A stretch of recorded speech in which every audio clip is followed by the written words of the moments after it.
Comment ça se passe les zinzins de l'espace? C'est Lolo Manga, bienvenue sur la chaîne Manga. En veux-tu? Poum poum poum poum. En voilà. Et c'est reparti les amis pour un achat d'occasion vintage des familles. Vous le voyez là, il y a la boîte qui est fraîchement arrivée dans mon petit panier. On fait des rimes. Et très spécial cet achat, vous le voyez ici en bas. C'est du Kazuhiro Fujita.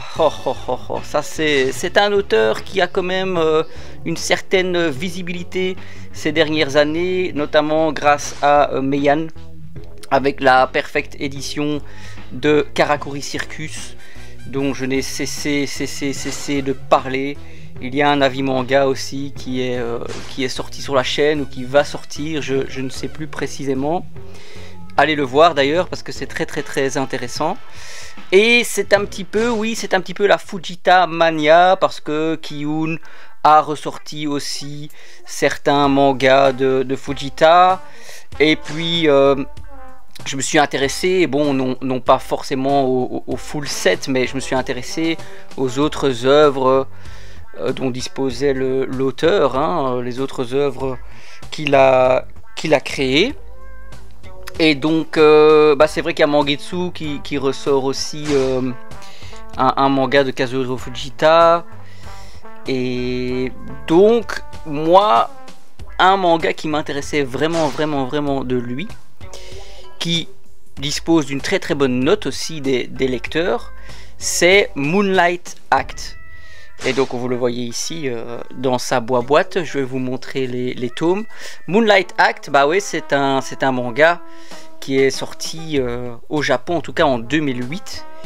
Je vais très rapidement déballer tout ça, on va accélérer un petit peu la vidéo pour pouvoir parler en détail du livre avec le livre dans les mains. Voilà.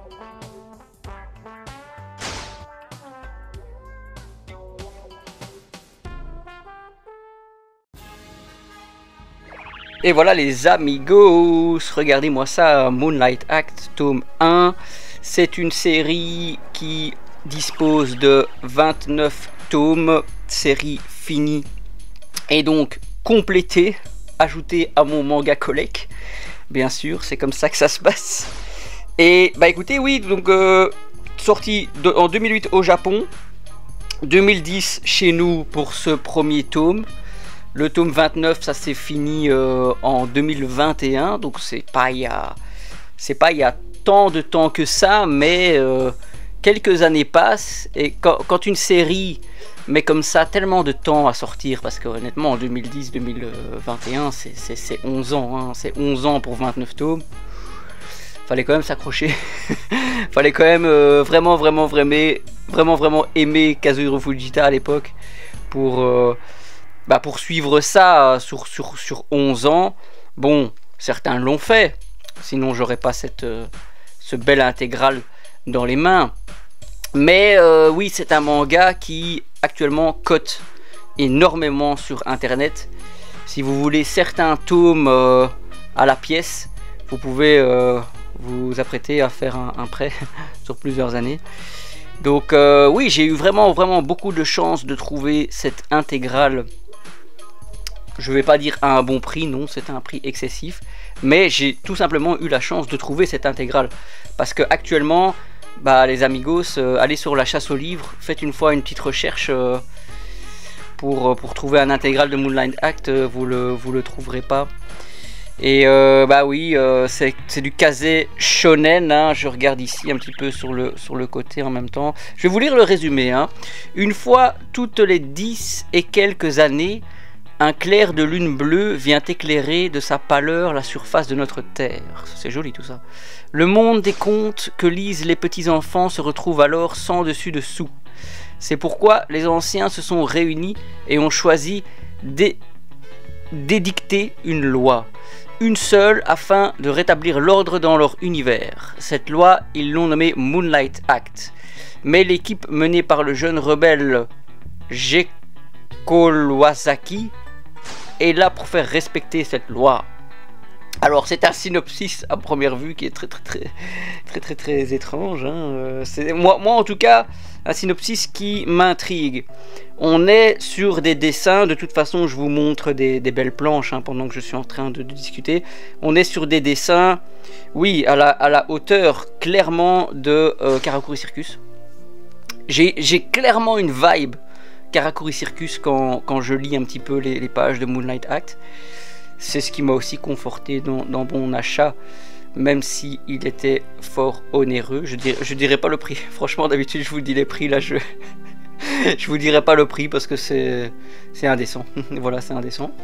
Mais oui, j'ai le chat qui va se planter. Mais oui, écoutez, est-ce qu'il y a des points forts? Non, c'est un coup de cœur de la rédaction.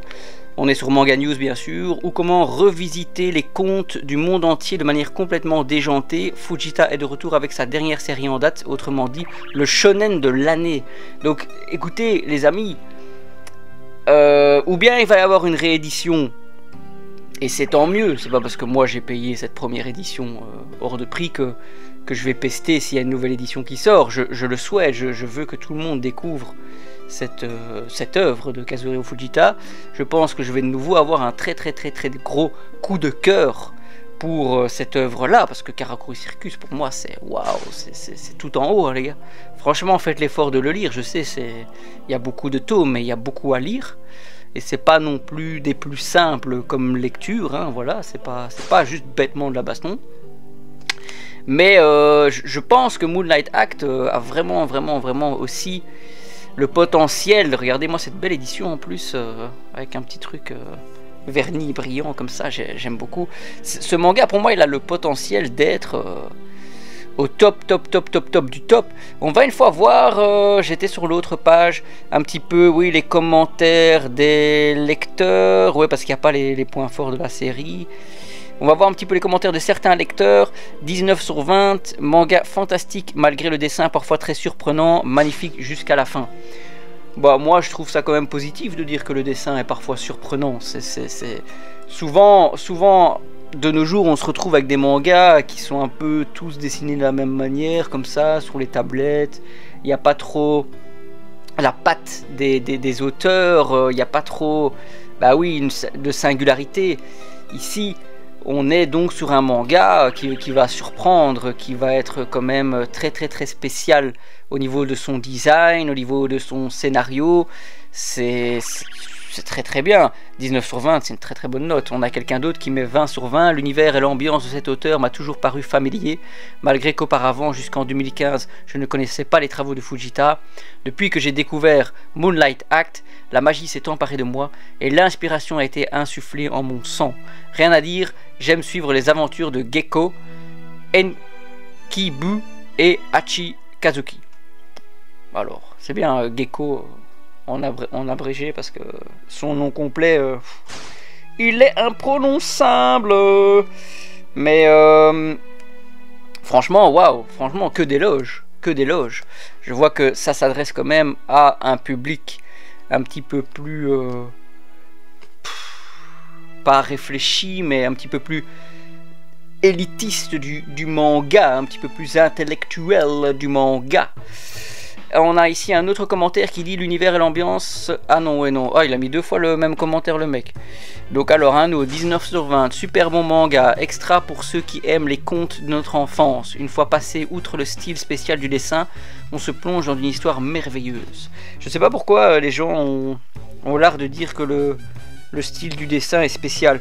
Bah, le style du dessin, il est old school, comme vous le voyez sur les images que je vous montre. Il est old school. Moi j'aime bien le chara design, j'aime bien la manière dont les visages sont dessinés. Je trouve qu'il y a des fois des doubles pages très belles. Franchement les décors et tout, waouh.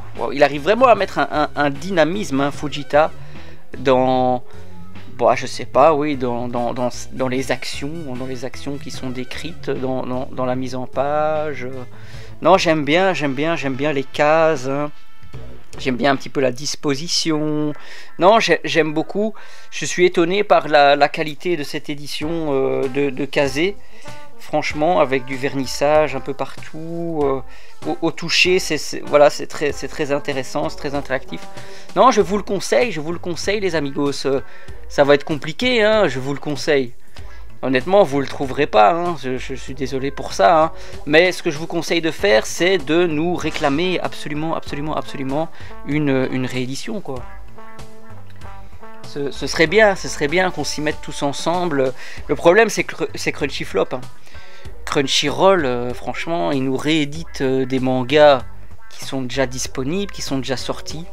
Donc comme Fire Punch. Wow! Comme Fire Punch. C'est comme le manga de handball, là aussi, IQ. Pourquoi vous faites ça, les gars? Juste réimprimer les tomes. On n'a pas besoin de double tome comme ça, d'une qualité vraiment discutable. Sous réserve de, ouais, c'est un prix plus abordable. Nous, on s'en fout. Écoutez, franchement, c'est pas un argument. Nous, on veut des belles éditions, hein, de nos jours. On a grandi, hein, on veut des belles éditions. Je sais, c'est pour les jeunes et tout. Mais il y a déjà des tomes simples, hein, ça sert à rien de nous faire des rééditions comme ça. Mais c'est juste pour pomper les licences, en fait. Ils veulent juste pomper les licences, Crunchyroll. Donc ils vont certainement pas nous ressortir Moonlight Act, hein. Ils vont certainement pas ressortir un manga qui pourrait flopper. Et puis ils sont pas au courant de la Fujita Mania. Ils sont pas, on dirait, c'est pas des lecteurs de manga, hein, chez Crunchyroll. Ils sont pas, sinon ils nous auraient déjà ressorti plein de superbes choses dans leur catalogue. Enfin voilà, ça c'était un petit peu tout ce que je pensais. C'était un petit peu mon achat manga d'occasion vintage. Dites-moi ce que vous en pensez, les amigos. Un petit like la vidéo, les cocos. Un petit abonnement, ça fait toujours plaisir. Merci beaucoup et on se dit à la prochaine sur la chaîne Lolo Manga. Allez, ciao ciao les gars.